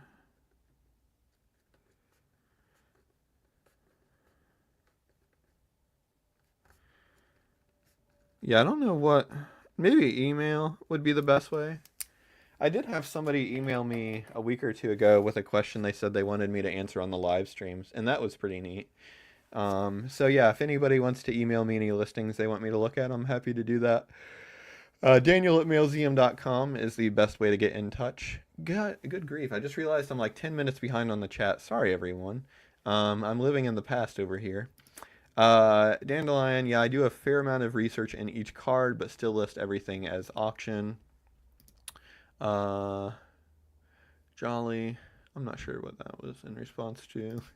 I mainly do buy it now. I'm running auctions on some right now. It just depends on what it is. Yeah, yeah. I go back and forth with auctions. I feel like as soon as I think I should try out auctions again, I do a couple and they are just terrible, and then I just go another year without doing another auction. I'm just waiting to find a card that I know will do really well at auction, and I haven't found one yet this year. So yeah, I'm patient though, and I feel like I sell cards for pretty high prices without doing auctions, so I don't really think it's hurting me too much. Like I sell cards for $200 to $300 occasionally, and they're fixed price. Um, Dandelion said interesting. Thank you. I think I'm too far behind in the chat to know what they were talking about, unfortunately. Uh, Alan said, I do like WorthPoint for pricing for its limited number of returns and larger photos. Yeah, the photos on WorthPoint are great. Um, and yeah, for every now and then, WorthPoint comes in clutch for a card that sold like 4 years ago that is not on Terapeak that you really wish you could see what it sold for. WorthPoint definitely comes in clutch for those cards. And yeah, I like how their pictures are bigger. I don't know, not that the WorthPoint pictures are big, they are larger, but I don't know why the eBay product research or Terapeak photos are so small. It's like they're little miniature thumbnails, and they could really improve it by really if they really just made the eBay product research results more like the WorthPoint results in that way. Alex said it depends on how fast you want the money. Auctions are high time preference. Yeah, auctions, at least if you have a reasonable starting bid, auctions are going to sell through a lot more quickly than normal postcards listed at fixed price. So yeah, if you want to make money quicker, auctions are definitely the way to go. I found for most of the cards I list, I can make more money if I just do a higher fixed price than doing auction, but yeah, always worth experimenting and seeing what works for you.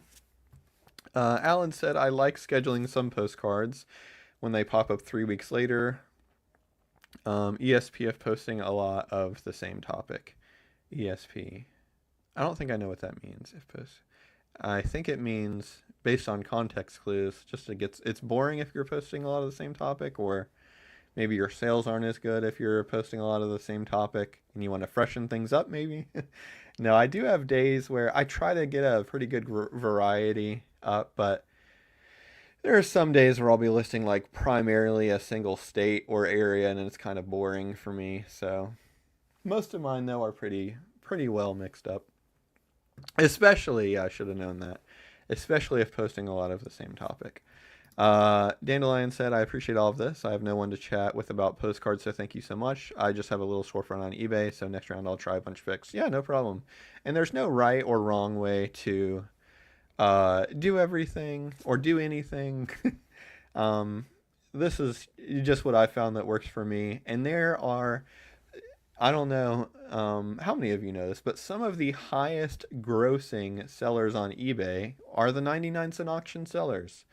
And I think, there's at least a couple of those 99-cent auction sellers of postcards that make a full-time living with the 99-cent auctions. So there's not a right or a wrong way to do things. Just try out what you want to do and what works best for you. And the 99-cent auction is just a different business model, and they really prioritize acquiring just really more common cards that they can get for cheaply. So they just try to get postcards in bulk for as cheap as possible, and then the return is, they don't have to sell it for as much since they don't have much into it. But yeah, it's a really interesting business model, and I know, you know, everybody has different opinions about the 99-cent auctions, but if they do, and I don't know exactly what their numbers look like, but if you say you list 1,000 postcards a week starting at 99 cents, and if your average selling price is maybe $2, and that could be from, like if you have 50 cards and like 49 of them sell for 99 cents, but one of them blows up and sells for $100, then you have an average price of, actually, that'd be over $2 a card.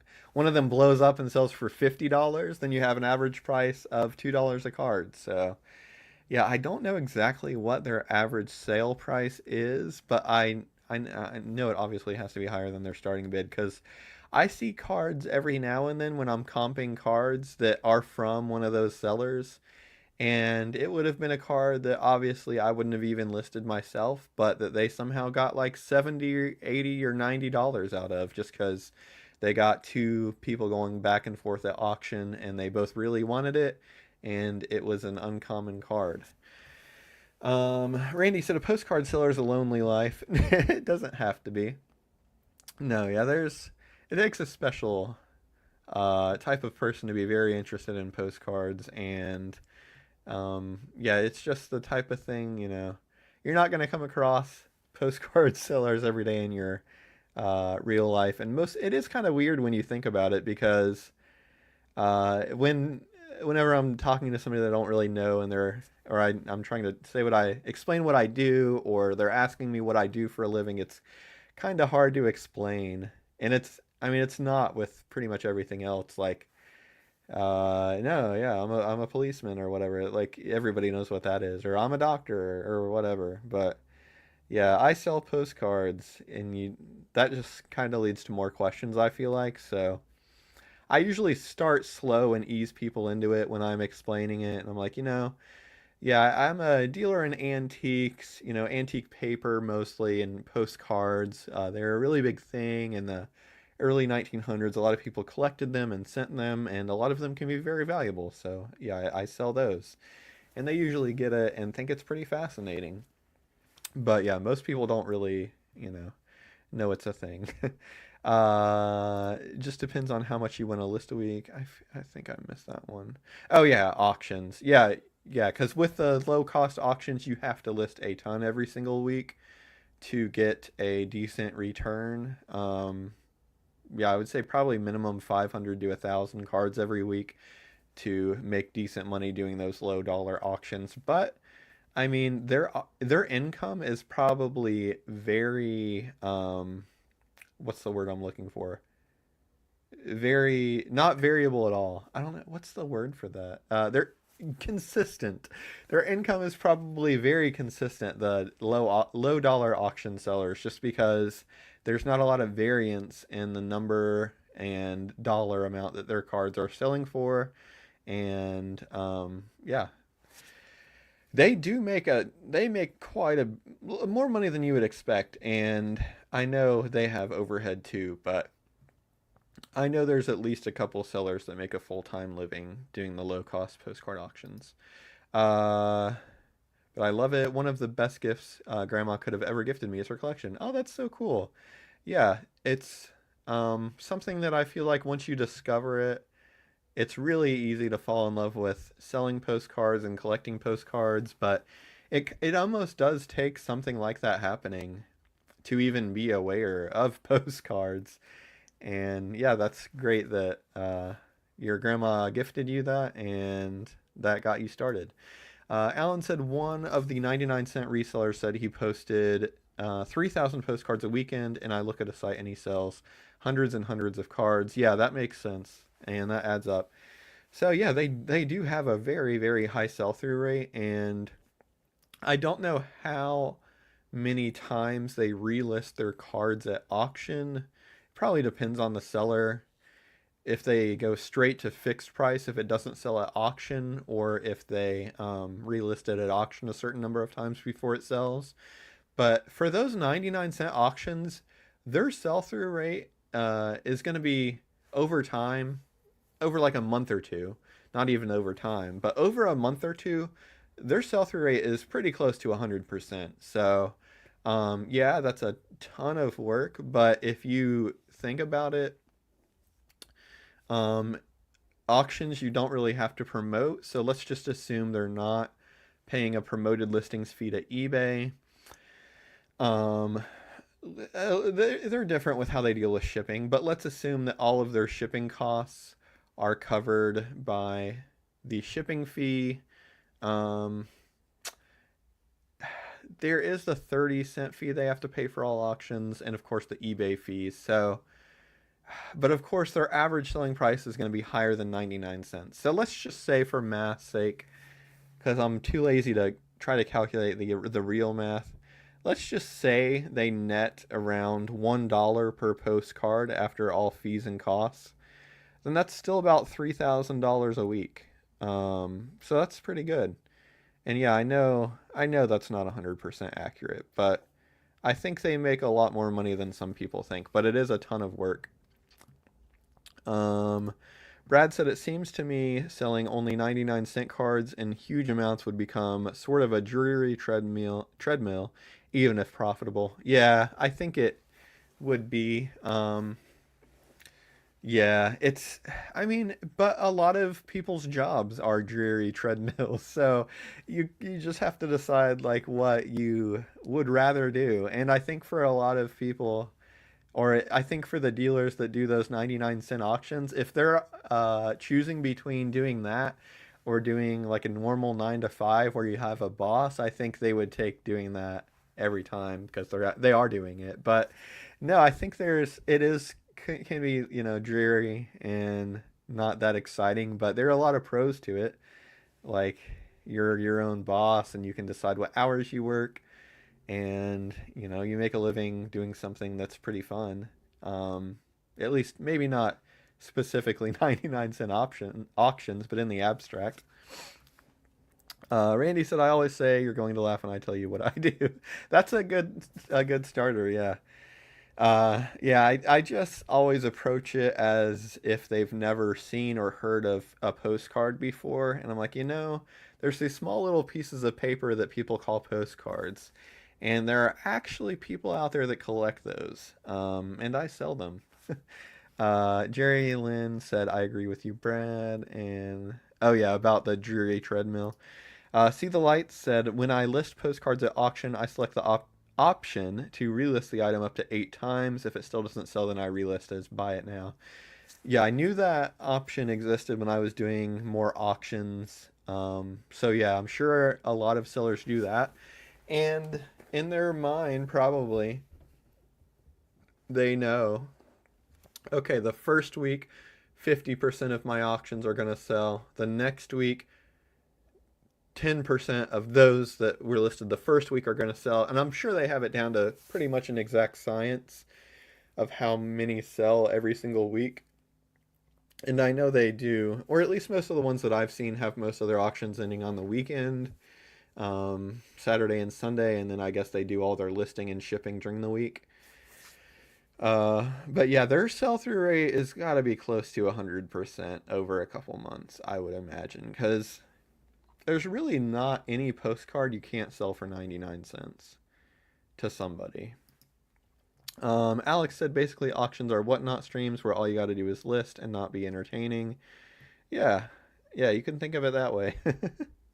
Thanks, see the lights. That is helpful. Oh yeah, the relisting 8 times. What level of dreary do we want? Yeah, because I mean, there are definitely jobs that I would not rather do than even doing a 99-cent postcard, than being a 99-cent postcard auction seller. Like, I've worked in a call center before doing customer service, and everybody that was calling us was angry about something, it seemed like. And I would much rather do the 99-cent postcard auction, 3,000 of those every week, than do the call center. And I'm sure there's a lot of people that feel the same, but just don't know that that is an option that they can do with their life. And there's a lot of people actually, it's probably more common that do the really low cost baseball card auctions, which is kind of like the same thing, just a different medium. And they're not all 99 cents, but there's a lot of baseball card sellers that do a ton of really common baseball cards because you can get the cards from, you know, junk wax especially, but even some 2000s and 2010s cards for really, really cheap and just sell those for, you know, a dollar or two each. And it might be a lot of work and a lot of selling, but, you know, that's definitely better than a lot of jobs out there. Jerry Lynn said, I love selling postcards. Me too. Absolutely love it. Yeah. I don't love certain aspects of it. Like if they would just ship themselves, I think I would prefer that. But yeah, I love working at or looking at the postcards every single day when I list them and, you know, researching them and stuff like that. See the light said I don't use it, but I think eBay has a setting that drops the price each time it is relisted. Yeah, they may well have that. Alex said my fellow call center worker, literally the reason I started reselling. Yeah, I think that'll give people, call centers give people a lot of motivation to find something different. Because it's very, very, it wasn't just a bad job. It messed with my psyche, and I would have nightmares at night about people calling me, and my sleep was terrible. I didn't realize this until years later, but I had a ton of issues sleeping at that time, and it's just because I was so anxious all the time. And yeah, I'm very happy to be doing much better now, but I don't think that's uncommon at all among call center workers. And I'm sure there's a lot of similar jobs where just really high stress and not and very low pay. Um, they're just pretty dumpy jobs. Kat said, I am doing some of the dreary sports cards. I wouldn't even call that. There, you could get much drearier, trust me. No. There's probably people who really enjoy that too, just even though a lot of us would consider that monotonous work. Like there's definitely people who would be like, I'd really just enjoy like the rhythm of it and it's, you know, I can know what to expect every day. There's people that like that for their work. So, more power to them. But even if you don't enjoy it necessarily, like it still beats working a lot of jobs out there. So, Rancid Buttercup said, you guys keep a desktop folder with scans of your favorite cards. I have some cards scanned that I did end up selling, but I really only keep scans of the cards that I collect. So some cards that I have collected over the years I've ended up selling because I don't know. I'm like, yeah, well, I could sell this one for this amount and I like it, but I don't like it this many dollars worth. So I used to keep every single scan, but it was just way too much. So I stopped doing that. But uh, I did sign up for Ephemera search. So every postcard that I list makes its way to Ephemera search. And if I ever really needed to find a card that I had sold, I could just go to Ephemera search and click on my name and see that it was uploaded. So, uh, yeah, the answer is no, but they're all being archived somewhere. Jerry Lynn said, yes, I keep a folder for some of the postcards I scan for future book idea. That's really cool. And yeah, postcards are a um, great material to write a book, or their postcards are great to incorporate into a book. No matter what it is, like if you're doing a history of really anything, you could incorporate postcards. If you're doing a history of dishwashers, postcards can be a great medium to help you tell that story or write that book. Or if you're doing a history of a town, of course. Really, history of bowling. I mean, I can't think of anything where postcards wouldn't be great at helping you write that. So, yeah, that's a good way to use them too. Rancid Buttercup said, Jerry, me too. So great for art ideas, composition, etc. And Jerry Lynn said, also, I showcase some in my newsletter. Oh, well, let me know. What is your newsletter? If it has postcards, I mean, if it's like a private thing and you don't want people to know about it, feel free to keep it to yourself. But if you're accepting new subscribers and it includes postcards, I am always looking for new postcard related content to get in my email. Alan said, I don't collect postcards because I figure if I like it, someone else will and they'll buy it. And so far, I've been right. Besides, I have 30,000 postcards I can look through anytime I want. Yeah, very true. Yeah, there's people that are sellers, either are collectors or they aren't. There's not really I mean, I guess there is some middle ground, but there's not much middle ground there. And totally fine if, anybody that sells doesn't like collecting. And you can't really, I don't know anybody that sells postcards that doesn't appreciate the postcard and really enjoy looking at them and enjoy the history. But I think collecting is definitely different than that. And collecting is more of like, I want this to be mine so that I can like look at it and hold it in my hand and just appreciate like the piece of history that it is. And I'm definitely a collector and always been a collector. It started with baseball cards, letters, stuff like that. So I don't fault anybody that isn't a collector though, because I get it. Uh, that just looking at it would be enough. Somebody said, "Can you tell us more about Ephemera Search?" Yeah, it's free. Let me. I haven't talked to the founder in a little while, AJ. She's really cool. Um, I was more connected with her previously, but I still get her, emails and everything, and I think it's still going pretty good. But yeah, this is the link to her website. So, Ephemera Search is a really cool project that I hope takes off even more than it has already. But the idea behind it is basically to collect as many scans of postcards as they can and then digitize the information on the back. So, the message, the address, the name, stuff like that, location on the front, even.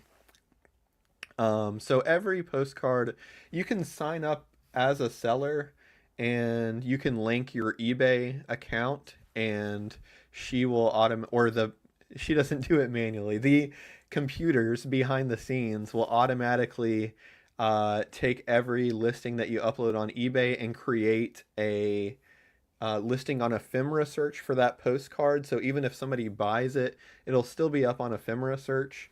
Um, and eventually transcribed so that people can search like for their ancestors postcards that they sent. So it's a really really cool idea, and when she first told me about it a few years ago, or I found out about it a few years ago, I was surprised nobody had done that sooner. And there's no, obligation to link your eBay account or anything.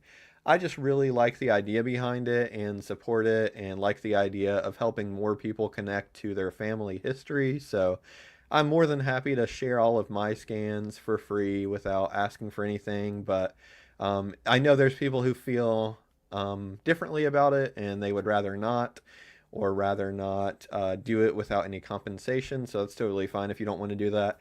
It's free to just look and free to search and look at the records. So totally free to use, even if you don't want to connect to it as a seller.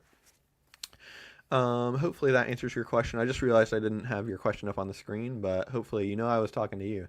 Randy said the best part of postcards is the history. Yeah.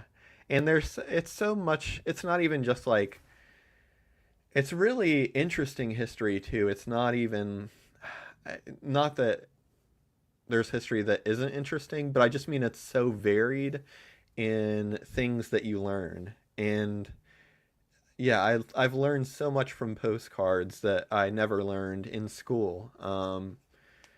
And yeah, it's incredible what you can learn from postcards, and I don't think there's really anything about history that you can't learn from postcards.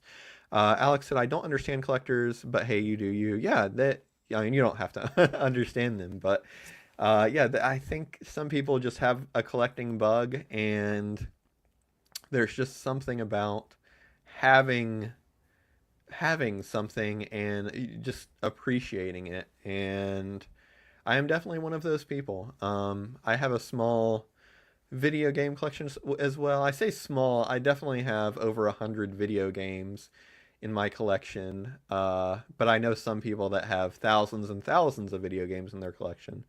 Yeah, yeah. There's just certain people have the itch to collect.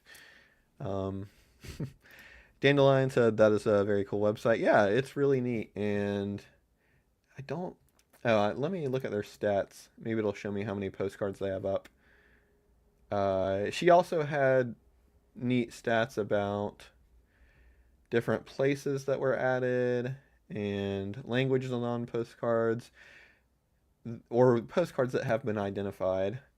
Um, yeah, they've got 2.1 million ephemera uploaded. She also takes letters and stuff like that, mainly postcards, but um, also stuff like that. So yeah, there's 2.1 million currently online, and it looks like, let me see, am I not reading this right? I'm not. I don't know how to read that. Oh, okay. Yeah. So completed 13% of places on postcards have been identified, which I think is means the address it was sent to or from, which is pretty good because 13% of 2.1 million is 274,000. So yeah, it just shows the progress of all of the ones that have been transcribed, ones that have been predicted using text recognition software, ones that are in progress, and ones that have not been, excuse me, not have been started or have not been started. But yeah, it's a really neat website. I'm not on the leaderboard for the top transcribers, but I've spent time on there transcribing, and it's pretty fun to just transcribe, and you can just have it show you random images, or you can search for ones that you want to transcribe. But yeah, it's a really neat website, and I hope it. I mean, with over 2 million postcard images online is already an accomplishment in and of itself. But I hope it takes off even more, and because selfishly, I just think it would be really neat to see postcards that my ancestors sent and learn more about them because our information that we have is really limited through other means, and unless we have letters and postcards and stuff like that. Brad said, "Do postcard sales ever come from people using ephemera search who then come to eBay to make the purchase?" I don't have the data on that. I know that is was a suggestion I made to her about a year ago. I said, "Hey, there's probably going to be people searching that find a postcard from their great grandma or something. And since you're getting the images from eBay, you should just get the link directly from the listing and let them purchase it if they want to." It would show up in eBay as external traffic. I would have to ask AJ. I think she's able to collect the data. I don't know if she's able to collect the data of how many people have bought using the link, but I'm sure she's at least able to see how many people click the link to go to eBay to look at the card. I can't tell you, unfortunately. But yeah, I could, if you're super curious, I could email her and see if she can tell me. But yeah, as the site grows, it would only get larger. And a great reason, or this isn't even the main reason I supported it, but a great reason to support it for sellers is just to basically get your postcards in front of an entire new audience. So there's so many people that would pay good money for a postcard from one of their ancestors. And right now, if you're listing cards on eBay, there's really no way for people to search that information. And I'm sure I have thousands of cards up that people would love to buy it just for the correspondence on the card, but there's just no way to search that information. And if or as her website gets more and more successful, I'm sure it will be more and more common that people will be able to use it as a search engine to see the postcard and also buy the postcard. Because, I mean, you can see it for free, but if you find a postcard from your ancestor, like, who wouldn't want to buy it? Um, if you're interested in looking in the first place, I feel like you would definitely be interested in buying it if you found one.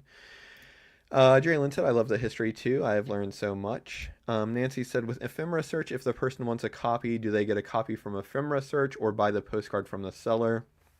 Good question. So if you sign up as an eBay seller, she, and if you give her permission to use the scans, she just takes the quality of scans that get uploaded to eBay, which are not very good quality.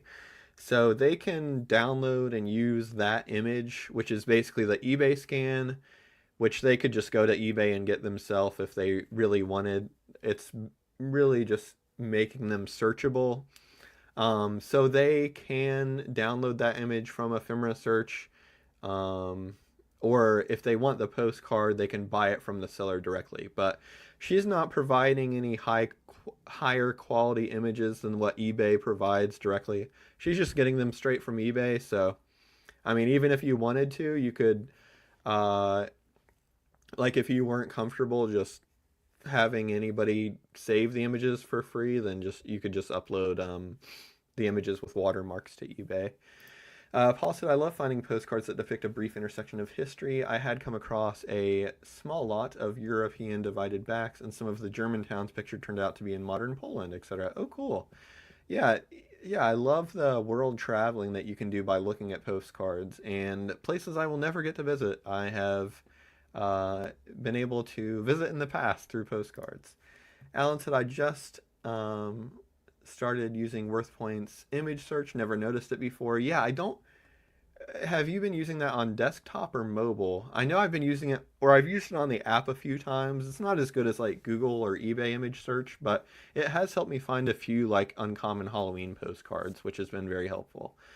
Paul said, or a sports arena that mentions a team that only existed there a couple seasons. 74 to 75 Kansas City Scouts at Kemper Arena was my example. Cool. Yeah, there's also, you saying the 74 to 75 made me think of it. There's some really collectible postcards of indoor amusement parks that were a thing in the 70s, and most of them were only around for a year or two. So if you ever find any of those can be really valuable. Jerry Lynn said, wow, there's a really cool website. Love all things ephemera. Yeah, it's really cool. And she's, AJ, the founder, is really cool too. I've met her at a postcard show in Kansas City, and she goes to a lot of postcard shows and genealogy conferences just to spread the word. But yeah, they're really, really good people. Randy said there's a WorthPoint image search. Yeah. Oh, Alan said he was in the app. Yeah, I guess you have to be using the app, at least right now, to use the image search. Again, not as good, at least in my experience, not as good as eBay and Google image search, but it can get the job done for certain postcards. And it can be really useful for cards, or the cards that I've found it extremely useful for are uncommon Halloween postcards that I don't really know how to describe, and I don't know the artist of the card, so I don't really have anything to search it by except the image. That's been the most useful use case for me, I guess. I would definitely would be interested in buying a postcard or ephemera from one of my ancestors. Yeah, me too. Same. And one day I hope to find some. But yeah, I'm gonna look again just to see if anything has come up recently. Oh wow, it looks like she redid the search a little bit. It at least has a dark mode. But you can also search by location, which is pretty cool. So obviously don't have to only search by, um,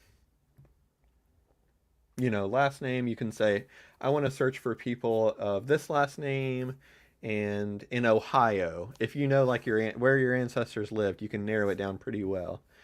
And let me see here. I'm just okay. Okay.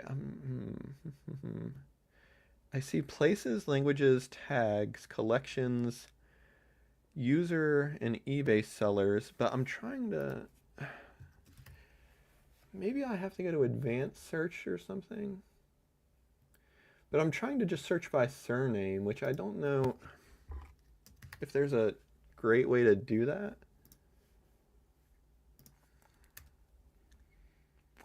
I might just be using it wrong. Oh yeah, it looks like the default is maybe just default is to name. So yeah, let me just see. May. Or I'm typing in the wrong box, so yeah. Clearly haven't used the site in a while. Yeah, I don't see anything currently. But yeah, it's a really neat site, and happy to be a contributor. Hope to find something sent to my family one day. Yeah, I'm still just. I think there's got to be an advanced search option, I would think. I might email her and ask her about it because I'm clearly not the best at searching it right now. But yeah, I'm probably going to stop very soon for today in a minute or two. Oh, we just had somebody monetarily contribute to the chat, I believe. Super chat, I think they call them. So thank you so much for contributing to the chat. I appreciate it. And appreciate you being here today. I wouldn't have a show without you because if I did, I would just be in a room talking to myself and people would probably consider me insane.